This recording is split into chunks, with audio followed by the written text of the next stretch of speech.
It's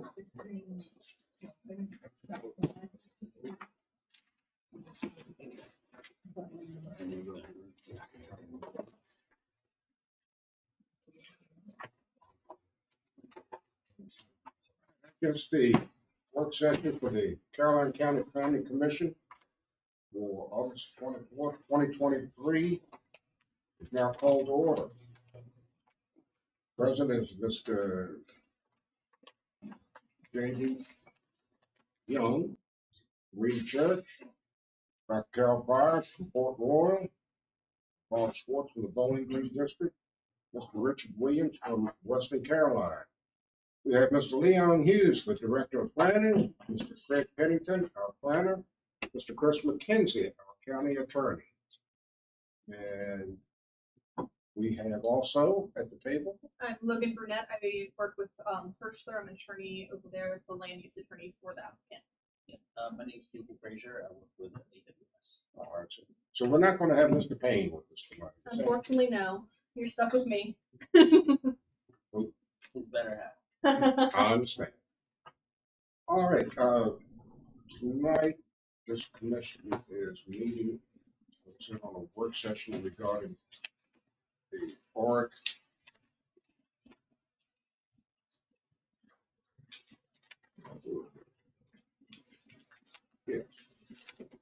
for the Planned Innovation and Research Technology for ORIC. And Mr. Hughes, please. Thank you. So just for your a little bit of background here for members of the audience here. So the subject of tonight's work session is a rezoning application for the ORIC property for a proposed AWS data center. And just so you kind of go back to refresh everybody's memory, you'll recall a couple of meetings ago, you guys recommended approval of what we then titled the Guinea Station growth area. And so I think since we're going to rename it, since that time, we named the Route 606 growth area. And so what you have on the screen right now is a map that identifies the area that was recommended to be a growth area. And so just for your information, the parcels that are in the gray striped area are all parcels that AWS either has under contract or is proposing to get under contract, and they will be a portion, they will be a part of this Route 606 growth area. The parcel that is dotted there is not a property that AWS has under contract right now, but it is to the western of these properties, and this area is adjacent to Spotsylvania County line. So the red line on the western side of the screen there, or right, the left side of the screen here, is essentially the Spotsylvania County boundary. And so this, from the boundary to the eastern portion of this area is about 3,000 feet, give or take. So this kind of gives you some background there.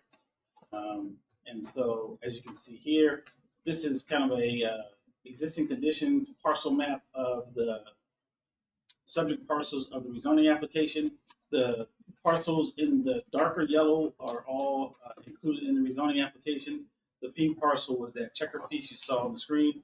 And then the pieces in the lighter yellow down here are pieces that the applicant is either in contract, has contracted, or was in discussions to get those pieces as well. So, but they are not a part of the rezoning application. So that's just kind of for your some history there. And then this is an aerial photograph of the subject parcels that you can see this, the county boundary there in green, I-95 there is white, and then this is Mud Tavern Road in Spotsylvania, and then Stonewall Jackson Road, Route 606 in Carrollton. And this is the 2030 future land use map. As you can see, the red dot represents the general area where this project is located. It's currently identified as agricultural preservation on the map. The current development pattern in the area is being adjacent to Spotsylvania there. On the Spotsylvania side, that area is identified for mixed-use development.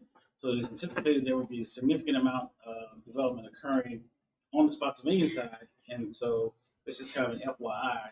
So there's an incompatibility right now with the two land use designations. So the Spotsylvania side identified for mixed use development, and then the Caroline side right now identified as agricultural preservation. The area identified in the growth area is only about 1,300 plus or minus acres, give or take a few in there. So it's not a significant amount of acreage there, and like I said, it's all adjacent to the Spotsylvania. So I'll transition now to. Actually, just close my tabs. One second. So what I want to do is I want to bring up the. This is the applicant's GDP of the proposed site. And as I noted, oh shucks, this is sorry. Well, that's good information. So just so you'll know, last Wednesday night in Spotsylvania County did indeed rezone a portion of property that is in Spotsylvania for M1. Please, It's, I1. I1. Yes. I'm sorry, I1 in Spotsylvania. M1 in Caroline. And so why that is significant is the proposed utility service for the Caroline site would come down Oric Lane, which is generally here in this area right here, and then would be fed into Caroline and then on to the subject site. And I will show you that in just one second. Just for clarification, it went through planning commission. Yes. Yep. Thank you. So this is the applicant's generalized development plan here in Caroline. I want to go directly to.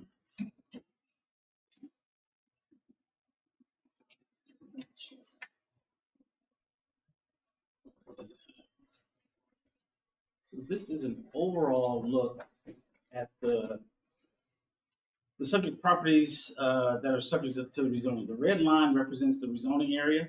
So if you notice, there's a small area adjacent to Stonewall Jackson Road, which is here at the top of the screen, that is not included in this application. Right now, preliminary, we believe there'll be another applicant that will come along that will seek to rezone this piece of property here to our M1 designation. And so the red represents the boundaries of this applicant's proposal. The access to this property would be here on Stonewall Jackson on the eastern property boundary. It would be a service road that would come into the site. There would be a guard check-in facility there on the property. And then these two buildings here represent the data center uses. This area right here is a substation that will be built. And just so you'll know, the power line that will provide power to the substation is in this general area right here. So you can see it cuts right across the subject parcels in this general area here. That's the power line. And then these two buildings back here are a water treatment facility. And what's the second one? Is it Admin or? I don't. That's just water. That's water treatment infrastructure. I So- can't read that small, but Yeah. So the water treatment in this area here. So Oric Lane here, this is where the utilities would be fed from. They would come in and then I guess make this bend here and continue north to feed this access under this access road here into the data center. Right now, I believe these two facilities are 500,000 combined, 6. I think the 600,000. So six combined 600,000 square feet of data center use there. You can see there are also areas identified on the property for future development. There's a future development area here, open space area here at the southern portion of the property where there are some significant environmental features. And then there's also a future development area here. The red box here, when the application was initially submitted, was not a part of this application.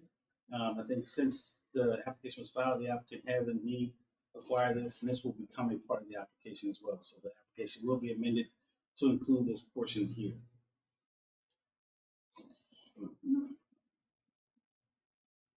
Initially, the applicant is, proffering some improvements out here on the roadway. I will say that staff has done a review of this application at this point, has provided the applicant some comments.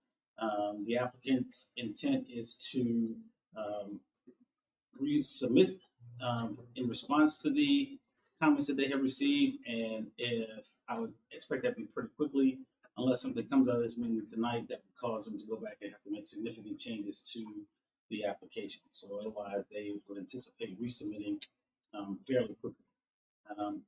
Just as a procedural matter, the PERT comp plan amendment and the ordinance were on the agenda for last night's meeting, but the board decided to take those off last night and not take an action on those. So they will get bumped to the September 12th meeting. And it is anticipated that they will take action at the September 12th meeting, and then as a first reading, and then the public hearing would be on the September 26th meeting. So that effectively would push a planning commission meeting for this application to October. So that's kind of the overview of the project. I'll leave, if you have any questions, you're certainly more than welcome to ask staff. The applicant is here as well if you want to ask them to provide any clarifications or any additional details that you guys may be interested in. You've had this materials for a little while, so. Ms. Horton? Yes, I have 3 questions. So I know we talked about the entranceway before, and why did you all decide on Fork Lane instead of, because I believe there's another road in the middle too on this property. Do you want me to respond, or? Well, whoever knows the answer. I'll respond, and if I don't say something correctly, you guys jump in and let me know. So I think the first and most important reason is the applicant does not control the 2 pieces at front on Stonewall Jackson where the access road is. So you're talking Oregon Lane, this portion right here, this portion of Oregon Lane is not in the state system. So the portion of Oregon from the county boundary to the 90-degree bend is in the state system. But as you turn and go north, that portion is not in the state system. And the majority of that road is on the adjacent properties, and they do not control either of the adjacent properties. So they don't have access on Stonewall Jackson at the where those properties are. So I think that's the most important reason why. Well, was it said that you're trying to acquire that other property though, or no? Not those 2 pieces. They're trying to acquire the piece in the middle here. Okay. It's in the red. Because if something else is put there, it seems like we're going to end up having somebody else is going to want to use that road. So then we're going to have 2 roads close together with a lot of traffic coming in and out. Yes. So, Potential. And I can tell you there was at one point there was an application on this piece here, but there hadn't been a lot of movement, especially on the Spotsy side, I would say. That we haven't. At one point there was a portion of that project in Caroline, so I think that portion has since gone away, and the development of that piece will only be on the Spotsy side. So they will have to deal with the access there. But you were right, Ms. Horton. If we end up with development on this piece, we could potentially have, 2 access points relatively close proximity. yeah, I mean, that might be an issue. And what did you say was going to be running down? You said something about some electric lines, or? Yeah, so the power line, there's an existing power line right here. You see where the cursor is? This is the existing high voltage power line that runs across the property. That will feed into the substation, which is here where the arrow is. So the power will come directly off the lines into the substation that will provide. But not come in from 606. No. Nothing needs to come in from there. And I would like to see something, when we may have something in, I brought my previous packet, I think.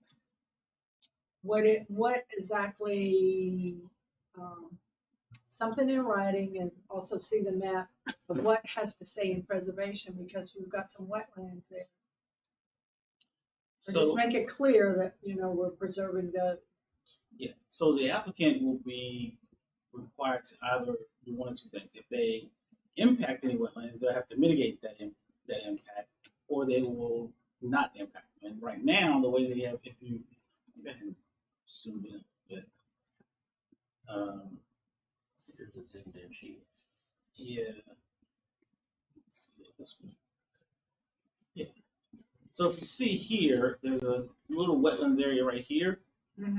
This road actually bends around those wetlands, I think, to avoid any impact to those wetlands. And so, in my comment letter to the applicant, I did inquire about the buffering in that area because it does get fairly close to the boundary there.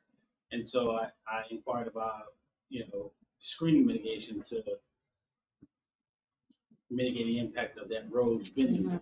So, yeah, I just like, you know, and we've got time between, you know, now and October just to see a little more clearly what, because the thing about mitigation, it's good, but it's kind of like saying, well, we've got two pieces of wetland and we're gonna save this one because we're using this one. So really, when you look at it, we're really still getting rid of some wetlands, even though we call it mitigation. So I would just like to see if we're gonna preserve this okay. from the applicant. Anyone else? Mr. Hughes, let's say everything goes according to plan with Spotsylvania and Carolina, assuming that the board of supervisors for each county approves it. When would you anticipate construction to begin? Because this is a 4-phase operation. And I don't know the Orr property, I don't know what phase of construction that is. If you can get some light shed on that. So when you say fourth phase, are you referring to the projects in Spotsylvania as phases? Yes, sir. Okay. I think, yeah, Going across what Mr. Payne said at the meeting. correct. So I think the question is, where does this project fit in relationship to construction to the other projects that are in Spotsylvania? Yes, sir. I think that's a question best answered by the applicant. Yes, sir. So I'm sure we're still working through that phasing plan. Okay. I'm not sure if there's anything that Casey could share at this point at the structure, but If you can, you can. If you can't, you can't. Yeah. Leave a question out there. I think probably just high level, they're not, it's not like we'll do the Spotsylvania ones first and the Florida If they ones. want to keep it under wraps for the time being, that's fine. Well, we get asked this question a lot, and it's a chicken and egg thing, right? It's like all the stars have to align, entitlements approval, permits, all that stuff. You have to line up building trades, but the intent would be to this one would probably start maybe 12 months after starting in Spotsylvania. I think just kind of high level, and so I think the intent is to start sooner than later. So does that answer your question? Pretty much so. Yeah. I'm not seeking a hard date. Yeah. Just a generalized idea, because overall, I believe this project, all 4 phases, is going to take 10 to 15 years according to the documentation we have here. So. Yeah, agreed. Yeah, and I think that's really well put. I think often people look at these applications and they get kind of overwhelmed with the size. I think there's an expectation that all this stuff is going to hit year one. That's just not the case. It will take time and a lot of investment and effort to kind of roll something like this.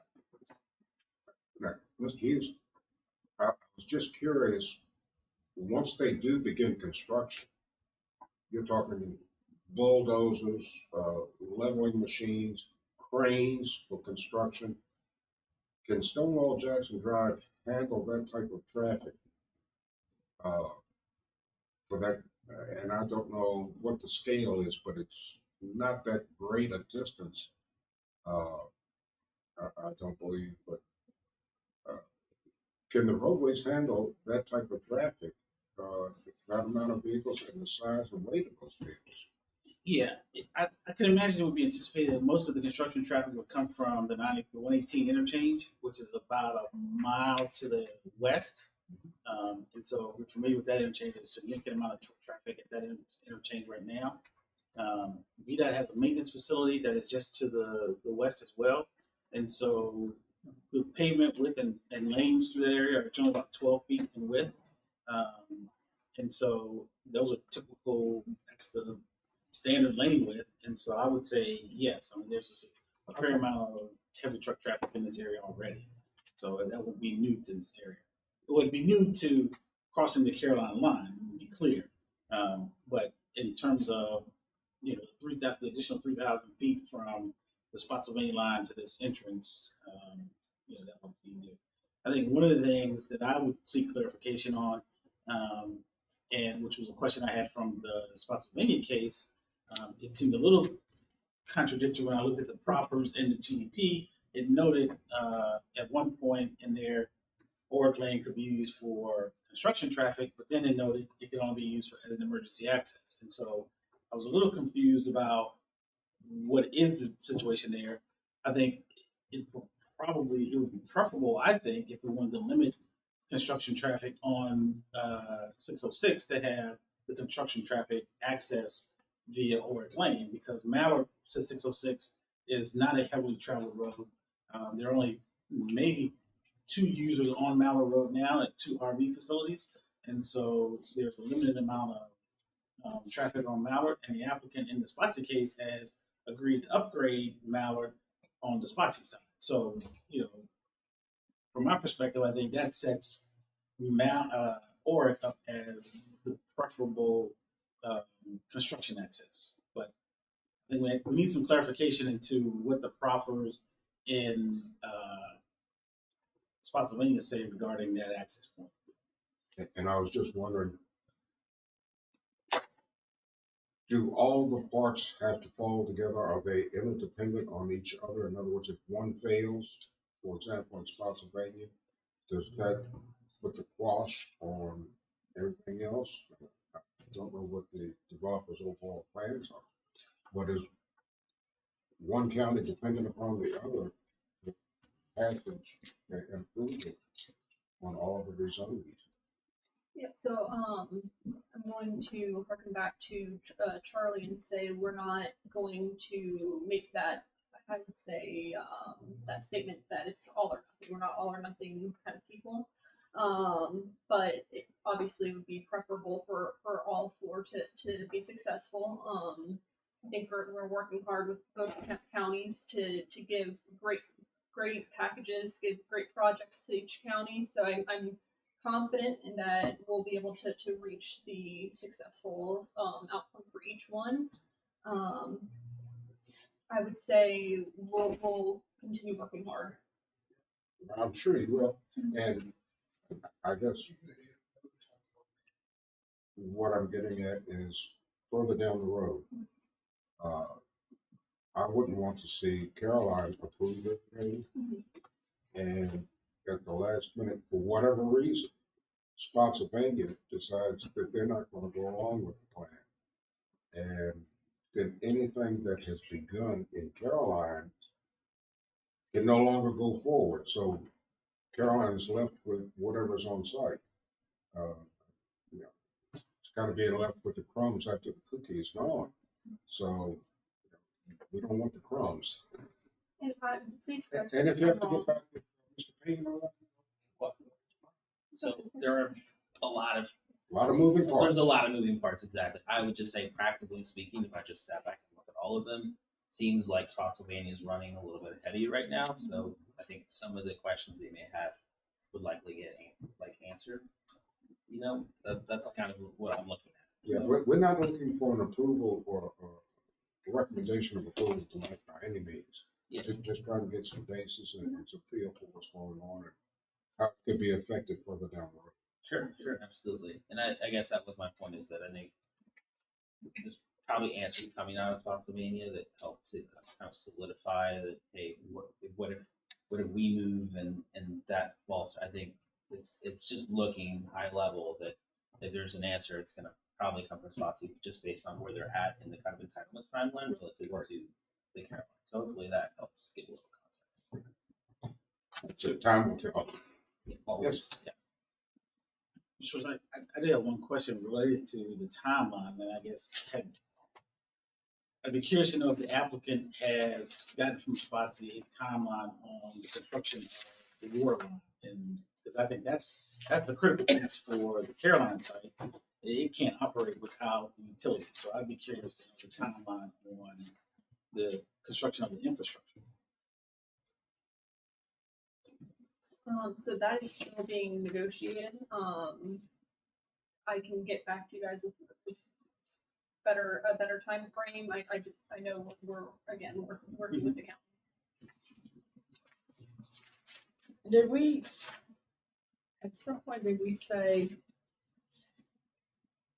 what kind of tax revenues coming in from this? I have a general idea about jobs. Jobs are, because we had, data center supply before, but the tax revenue. So the one thing I would say is the applicant did submit a financial projection, but in that projection, it was only based on a 250,000 square foot facility.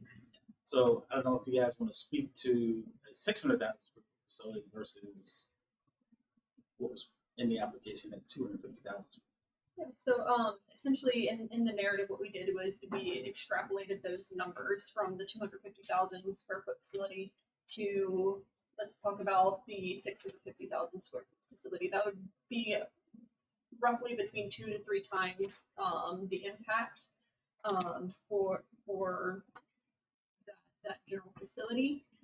We're talking significant numbers. I don't have, let's see if I can put up anything here, but we're talking significant numbers. I know the 250,000, so essentially we're multiplying that by a little over two times to get the impact there. Well, That's in the narrative that I did the extrapolation sort of. I can pull this up. This is what we'll see. Yeah, because that's probably something that, will be brought up a lot in citizens, but yeah. And I will say this project will more than pay for itself, and I think it'll be significant for both Spotsy and Caroline County. So this is what was provided in the application. Yes. Yes. So you see here the 250,000 square feet. Again, I think everybody can do a little bit of math there and see that it's a little over 2 times bigger than the 250. So we're talking about roughly about $2 billion for the initial investment, just for the personal property. The data centers are full of high tech computers and these technologies. So I think that will be the initial benefit to the county through those tax revenues there. If you want to go down, we just continue with these significant economic activity and tax generations for the county, again multiplying them by about 2. So how much are we saying would come in at the 250,000 square foot? So here on this slide, it represents, I guess, 4.6 million. Annual? Yeah, and that's based on the 250. So if you do 2 times that, it's And that's when they are fully operational. fully operational. Yes. And that'd be, again, let's say that'd be a fully operational of phase 1. So phase 1 is the 600,000. So to be a little under or a little over, apologies, I'm a little tired, but 10 million annually. So that's for phase 1. Having never been involved in the construction of a data center, I don't know if that was the only center that you are doing, and you start on day 1. Good weather all the way around. How long does it take to construct something like this on the average, national average? And I'm not asking. I'll defer to Casey, have the experience there. About a year, I'd say. I think that's kind of what. Right, that's pad ready, all that stuff. And again, similar to, because I'm you mentioned it, but I'll kind of get to ask this question: when's groundbreaking? When are we going to get finished? And really, a lot of the entitlements, the permitting, those tend to be the things that are the biggest kind of guessing games in terms of when. But once the pad's leveled and we're ready to go, I think the construction process moves very efficiently. There's a pretty straightforward process to get the shell constructed, and then the, she had mentioned full build out. Essentially, a data center has what are called pods, like individual data halls, and then those essentially get built out one at a time in commission. So there's kind of it's almost like this term of ours familiarity, but temporary certificate of occupancy, right? You get a TCO for the shell, and then you just start building out and commissioning the individual pods. So that's about a year process. And the primary reason that I asked that is we do have a few residents in that area. Construction noise, Yeah. construction traffic. We know we're going to get some negative feedback on that. As long as it's not stretched out over years, Yeah. I think it could probably be tolerable.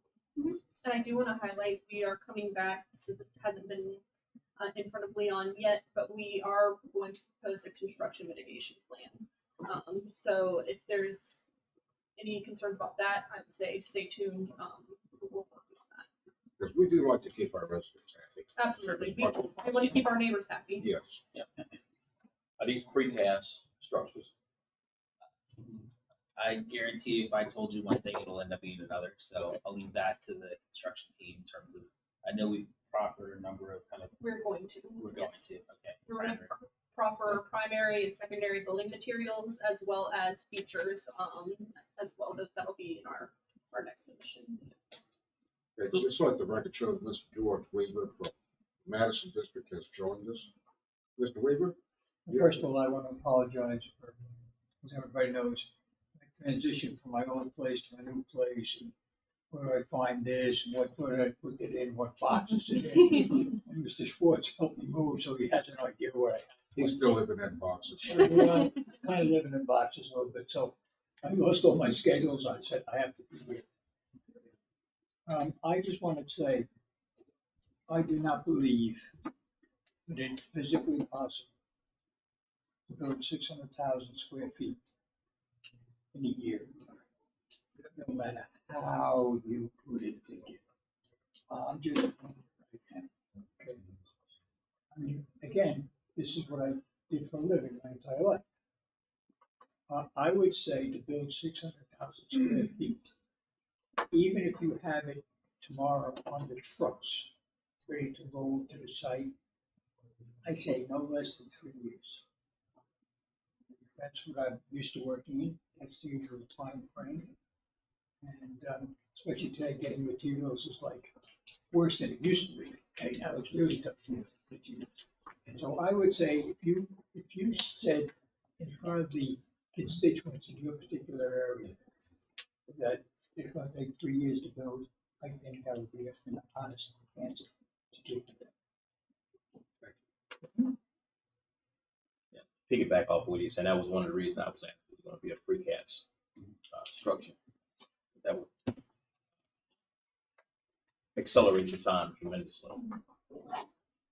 Yeah, I mean, we like everyone in the data center industry are obsessed with supply chain. Like to your point, material availability, obviously having a qualified workforce. There's, I'm sitting here now, but I've spent a lot of my career as construction manager, so I've been more on the build side. So suffice to say that may make me terrible at answering questions here because I just know how many what ifs there are. So between 1 and, to his point, 3 years, right? I think a lot of it comes down to having permits. Is the site cleared?